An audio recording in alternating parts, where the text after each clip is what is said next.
he's wrong. And I don't care what anybody thinks. I'm standing on that. A Chinese influencer says he is not against black people boycotting Asian-owned businesses to support more black-owned businesses. The Cyrus murder was uncalled for. And I get it. Y'all upset. Y'all want to do a boycott. Y'all want to ban Asian businesses. I'm not against it. If that's how y'all feel, that's how y'all feel. Shouldn't nobody tell y'all what to do with y'all money. And then he elaborates on accountability from the Asian community. I know y'all looking for accountability from the Asian community regarding Rick Chow and the murder that he committed. So on behalf of the Asian community, I take accountability for this man's actions. He was absolutely wrong for chasing Cyrus once Cyrus left the store. They wasn't even sure if the kid did anything wrong, which it turned out he didn't do anything wrong. So they chased him for nothing. But even if he did steal a bottle of water, 2 bottles of water, or 10 bottles of water, once he leaves the store, you don't chase. You're not only putting other people's lives at risk, you're putting you and your son's lives at risk. All for what? A bottle of water? Hi guys, welcome to Views by Eunice, your plug for latest and happening trend. Note that this page is for educational purposes and is not to promote chaos but to bring different perspectives into views. Let's dive into what's trending. Black Americans are boycotting Asian businesses because of the recent verdict that went in favor of Rick Chow, a convenience store owner who killed a young Black American boy that was just 14 years old because of bottled water. Recently, the court ruled in his favor, and Black Americans are reacting by boycotting their businesses and services. I'm here to give you the update. Sit back and watch different videos. Thereafter, I give you my own intake on the topic. If Black folks boycotting Asian businesses is what it takes to fast-track Asian folks into deconstructing their internalized white supremacy and anti-Blackness, so be it. Boycott. I didn't apologize to the Black community in my video yesterday so that y'all would magically trust me or forgive Asian people suddenly. I apologized to hold my people accountable, because the Asian community owes an apology, and the Black community deserves to receive an apology. Is it enough? No. But is it one grain of rice in the direction of repair? I believe so. Trust can only be rebuilt through action, so I will continue educating Asian folks in my life, both online and in real life, to deconstruct the internalized white supremacy and anti-Blackness, because Black folks are some of the most soulful, caring people I know, and y'all deserve better. Boycotting's not enough. Boycotting the Asian community is just not enough for me. Honestly, I feel like we need to understand what we're competing against. All right. And in order for us to really crush our competition and let them know we really don't need them for real, because we don't. And what that video told me was that their business models, they came here and they made great business models that work in our own communities. And we haven't figured out how to do that. So I'm going to take my accounting expertise and bring it to you. So first of all, we need to understand what we're competing against. All right. Now, one person goes over to Asia, they come here, or that one person comes from Asia, they come over here, they work, save money, buy a building, open up a nail salon. They call 5 of their family members and say, hey, nail salon is up and running. You guys come over here and we're going to start working. Now, this is the one thing we're missing and we don't understand about our competitor. They're not going to pay them the same thing that we would expect here in America. Why? Because their expectations are different. They're not coming here thinking they're going to make $17 an hour. They're actually okay with making 10. They're not rich. So their largest expense is now cut in half. Not only that, but their business model makes sense for our own Black communities, right? And I'll say for the specific communities that one man was talking about, right? He's talking about low-income communities. Let's keep it a band. And the reason it works for us is because their price point is low. Why is their price point low? Because they do high volume. High volume meaning there's 5 different people, maybe 6, 7 different employees in there. They can afford to have 6, 7, 8 employees there because they're only paying them $10 an hour. They do not have to pay them the standard rate of 17. So they can have more employees in there, right? So more employees equals more people that can get done, right? They can probably bust out about $1,500 to $2,000 a day working on maybe, I don't know, 30, 40 women in one day. That's easy work for them. And that's only one day. So high volume is what helps them. High volume, low price point, okay? Also keep in mind, largest expense is very minimum because they're using foreigners to handle their labor in their business. All right, so now let's talk about us in our Black community. I'm not sure why we have all these one-off nail salons. And what I mean by one-off, meaning you have one person in this nail salon, in this studio, that's charging about $150 per set. That doesn't work. Why would that ever work? One, you're not helping the community. Two, you're not giving jobs. Three, yeah, you might be making $600 in a day, but how long is that gonna last? It might not be consistent. And you're doing all the work, right? Because you're just one person. So you're doing the marketing, you're doing the sales, you have to do the nails, you have to do the cleanup, the taxes, the accounting. You're doing everything because you're one person. But if you opened a business, you can spread the wealth. So hear me out. Again, disclaimer, I am not in the nail industry, so I don't know all the details, but I'm an accountant and I'm really good with numbers. So follow me here. What if we did 2 different models in a nail factory? Meaning the first model being a membership model, okay? You tell 150 women that, hey, you can get your nails and toes done twice a month for $200, right?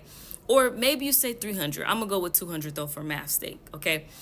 If you can get 150 women to do that, that's gonna be $30,000 in recurring revenue every single month. Guaranteed. $30,000 in recurring revenue, okay? Now, let's talk about the highest expense. It's going to be payroll. You make it $30,000 in recurring revenue, you can afford to pay somebody $17 an hour. It might cost you about, with 5 employees, that's probably going to cost you about $12,240. That's paying 5 employees, $17 per hour, and they're working about 36 hours per week. That's going to be $12,240. If you add in the taxes and the payroll fees that you're going to have to pay, that's going to be about $16,000, okay? But you just made $30,000. That leaves you with $14,000 left, or 47% of your revenue to pay for other things. And that's just one tier. The second tier is that these nail techs that can build their own clientele, come work in the studio in our building. We take 10%. The other 90 is for you. You think one nail tech, let's say they do $5,000 per month, okay? And that's minimum. They do $5,000 per month. We're going to take 500 of that. You get 10 of those, you done made an extra $5,000. So now instead of $30,000, you just made $35,000. Great business model, everybody eats. You have your employee, you have your people that want to do their own business, they're keeping 90% of their revenue. Then you have the people that are doing hourly, and you're doing a membership model with them. I want to hear y'all thoughts and what you would think about it, but my goal is to build something sustainable to where we never have to go back to the Asian community. It's not a question of boycotting. You'll never see us again because our business models work in our own communities. All right, that's all I have. Share your thoughts. Bye.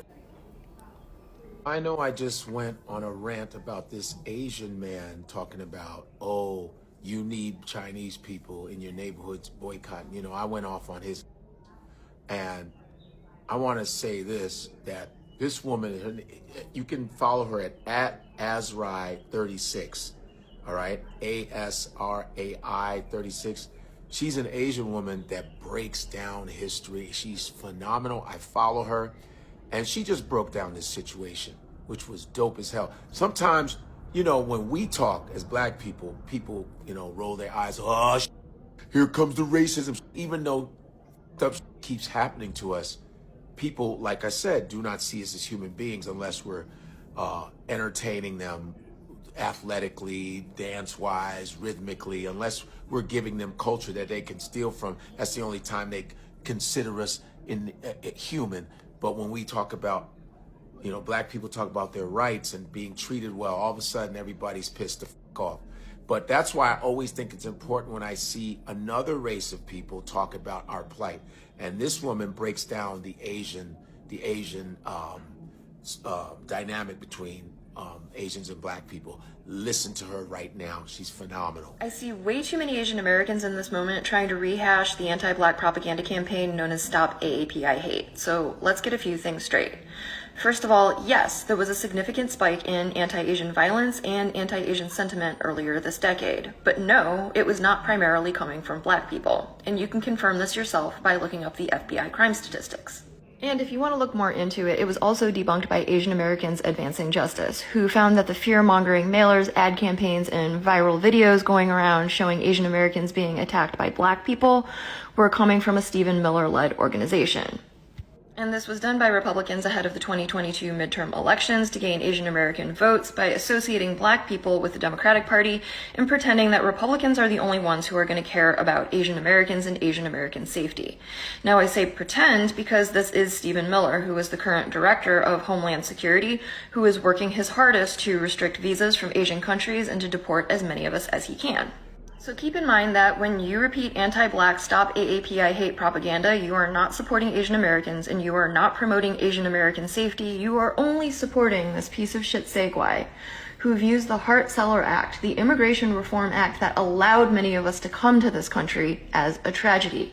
He has called it ruinous for social change in America because it removed the 1920s immigration restrictions that excluded us from the United States as necessary. Put simply, Stop AAPI Hate was a psyop on us Asian Americans to get us to distance ourselves and to fear and to hate and to blame the very community that is the only reason why we have civil rights in the United States, and that is Black Americans. Now, a significant difference between Stop AAPI Hate and the deaths of people like Latasha Harlins and Cyrus Carmack Belton has to do with accountability leading to systemic change, or the lack thereof. In the vast majority of those viral videos where you saw black people attacking Asian Americans, the assailant was arrested and charged and convicted. They were held accountable, and a whole ass federal bill was signed into law for our safety. Whereas a lot of the grief and the outrage being experienced in the Black American community right now has not only to do with the dehumanization and the deaths of their people, including their children, but the lack of accountability. Rick Chow was allowed to walk free after killing 14-year-old Cyrus Carmack Belton. Wait. Okay, I missed this. So, due to the verdict of what happened in Columbia, South Carolina between the Asian gas station owner or grocery store owner, whatever the store was, and the young black boy, black folks are now boycotting Asian businesses. Okay. All right. What I mean, I'm not against it. So what's that gonna do? How's that get justice for Lil Bruh? I've said this before. When the Asian man made the decision to let off his firearm, he was not thinking about the repercussions from the law. Based on what I heard in the trial, he was worried about defending his family. That's all he cared about. The consequences, repercussions, those weren't even a factor. Boycotting, when somebody took away a loved one, a family member from you, and I'm not an advocate for violence. I just think I operate with common sense. If I believe you took my blood, my loved one, my family away from me unjustly, and you wasn't thinking about the repercussions, why in the hell would I think about the repercussions when I'm coming back for you? The person who took somebody away from me was not thinking about what could happen to them. They were in that moment, they were on a mission. In response, I'm on a mission. We can sew this up real quick. If you took something from me unjustly, y'all ain't seen that movie A Time to Kill? Hey, boy, that's just me. I want to be your enemy. I understand you guys are upset and you want to boycott Asian-run businesses. Totally fair. I do acknowledge that many Asian people could be racist. And I condemn all races, regardless their ethnicities. Racism should not be accepted or tolerated. But not all of us are racist. I don't think I'm racist. I mean, I try not to be. I don't think I'm racist. I'm just Asian. I don't think it's fair that we all are punished because of one guy. I mean, I don't know who the Rick Chow is. Why are we all punished because of this one guy? But don't call all Asian people our enemy. So I'm in Houston, Texas, door dashing, and I'm happening to pick an order up from Jersey Mike's, and this Nom Nom Noodles is right next to me. Let's see. Oh, this hoe ghost town. Ooh, Jesus. Y'all said on business? Old boy took that video down because I can guarantee you the people within his community got on his motherfucking ass because they know what type of boycott we're talking about. They know good and goddamn well we not talking about Honda, Altima, fucking Samsung, fucking iPhones. We're not talking about that. We know us trying to boycott them in that way would not be effective, and they know that shit. They called and got on his ass. That's why he took that video down. Because they know we're talking about all of their businesses that thrive within our community due to our money. That's why he took the video down.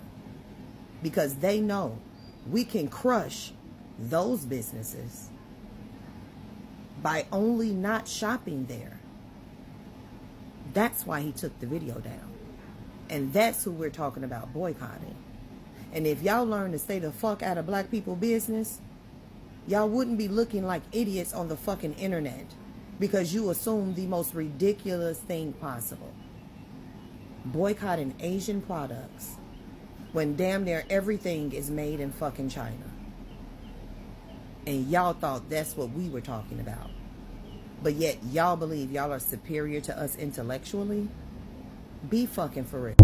And shout out to all the black folks that's standing on business when it comes to this boycott, because every Asian store that I passed by today was either completely empty or totally closed. So shout out to y'all for actually using this opportunity to stand on business.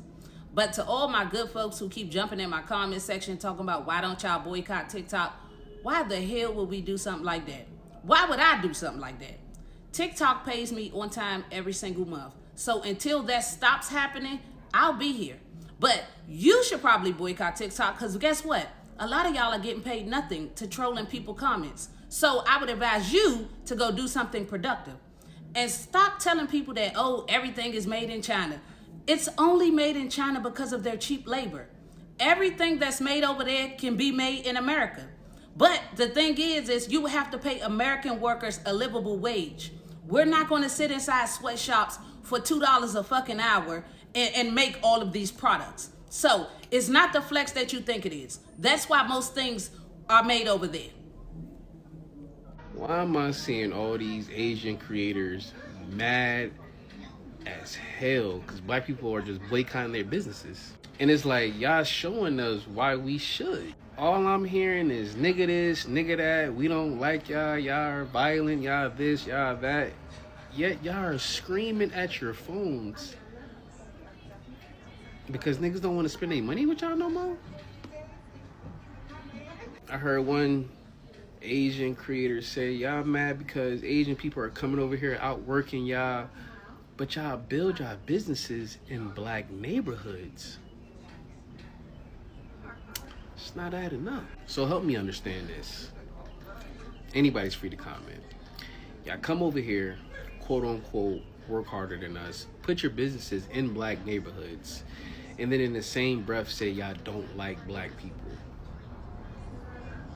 And then get mad when black people say, okay, since y'all don't like us, we're just not going to support your businesses anymore. I don't get it. All right, brown sisters and brothers, it's that time again. So we boycotting Chinese food now? Because if somebody can kill one of us and get away with it, nah, baby, the support is real. I'm boycotting Chinese food. How about you? And so what if black people are boycotting Asian businesses? If that's what it takes to wake our community up. I have the perfect historical example why collective revenge is not going to wake anyone up. This is going to be a long video, but go watch his video for more context. He's talking about how Gavin Cato, a young black kid, was killed by a Jewish driver. And he's saying black people were upset with Jewish people over the actions of one person. What this guy failed to mention is that tensions were already there between the Jewish and the black communities in Crown Heights. That was just the final straw. And your overarching point of being retaliatory leads to nothing. Chinese immigrants used to be discriminated against in this very country. They boycotted businesses that primarily had them as clientele. Those businesses suffered. Hence a successful boycott. Hence less discrimination. If you're going to make a video like this, address how you're going to fix anti-blackness. Otherwise, this is a nothing video. You're literally just saying, oh, that doesn't work. Well, what works? Like, what are you going to do to fix anti-blackness? Because we have hundreds of stories of black people all throughout their lives going to these Asian businesses and being treated less than. I have a story on my TikTok that I posted the other day. Like, I'm going to buy stuff like this at a beauty supply shop. The guy's looking at me crazy. If you're not comfortable, why are you here? So we're going to boycott, right? Montgomery bus boycott, successful, right? The Filipino Mexican boycott for the grape farmers, successful. In fact, when the Chinese immigrants were being boycotted against, China itself supported with the boycott. So your video is ridiculous. Like, it's not over one incident. Your community has a history of anti-blackness. This was just the final straw.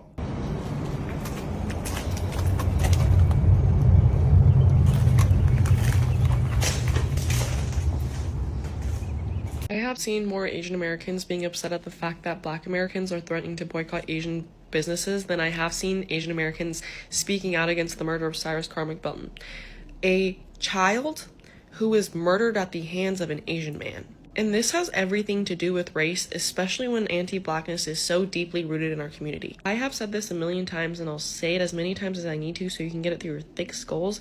The only reason why Asians exist in America in such a large population is because Black activists fought for our right to be here during the Civil Rights Movement. White people did not want us here. It's not enough for Asian people to just be not racist. You have to be anti-racist, and you have to be speaking out against these injustices, or else they'll continue to happen. We absolutely owe the Black community solidarity, and the sooner that we realize that we're not much different from each other is the sooner that real change starts to happen.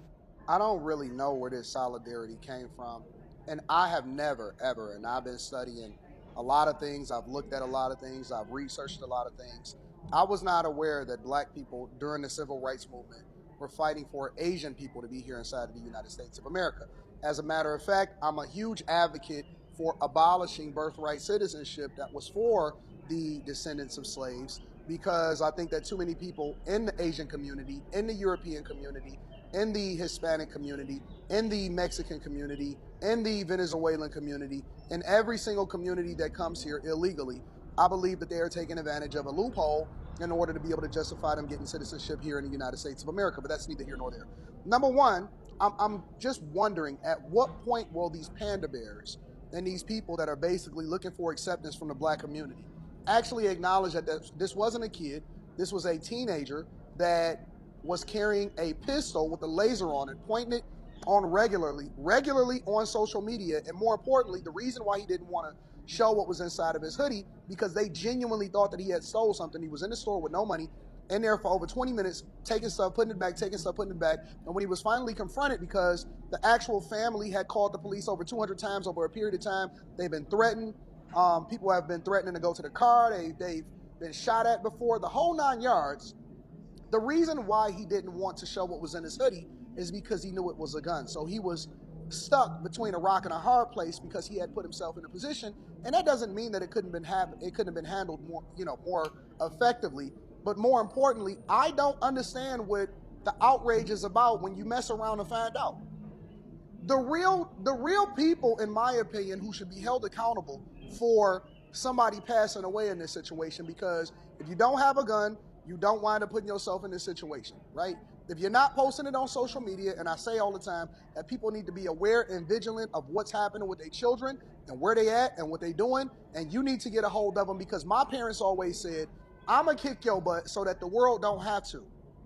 You gonna catch it from me. Welcome back. Thanks for watching up to now. Don't forget to like and subscribe to my channel. Obviously, the blacks are angry and they feel they should start creating their own businesses owned by black people and can be patronized by black people.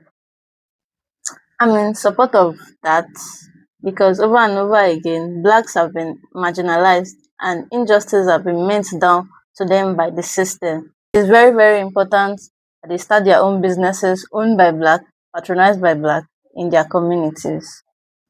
I would like to know your own thoughts on this. Please comment below. Blacks boycotting Asian businesses and starting their own business like nail tech, salon, convenience stores in their own communities. Your thoughts goes a long way in this channel. Please comment below, like and share. Credit belongs to all the content creators in this video. See you on my next video. Bye.